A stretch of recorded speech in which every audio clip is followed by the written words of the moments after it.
De la neige dans les Pyrénées, 10 degrés en Bretagne, des trompes d'eau dans la moitié nord depuis 15 jours, mais le mois de mai est-il aussi pourri qu'il en a l'air? Ce temps instable est lié à l'arrivée en France de 2 gouttes froides. Comme l'explique Météo France, ce choc est lié à une poche très froide située en haute altitude qui rencontre des flux plus chauds. Ce choc entraîne des précipitations et une baisse des températures. Ces gouttes froides n'ont rien d'exceptionnel.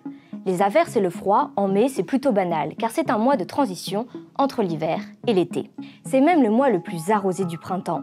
Et ces dernières années, il a même neigé en pleine en mai 2010, 2013 et 2019. Mais alors, pourquoi cette année, on a l'impression d'avoir un mois de mai glacial et très pluvieux? Parce que nous souffrons du syndrome du référentiel glissant. Pour faire simple, à cause du réchauffement climatique, nous nous sommes acclimatés à des températures plus chaudes.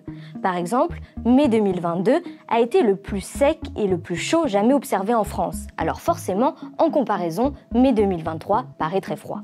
Et même si nos ressentis sont confirmés par Météo France à la fin du mois, et que mai 2023 s'avère effectivement beaucoup plus froid que les normales de saison, ça ne voudra pas dire que le changement climatique aura disparu, loin de là. Et oui, car il ne faut pas confondre la météo, c'est le temps qu'il fait un jour donné, avec le climat, qui est une évolution des températures sur le long terme. Les projections climatiques établies par les scientifiques sont une moyenne, qui est de plus en plus chaude.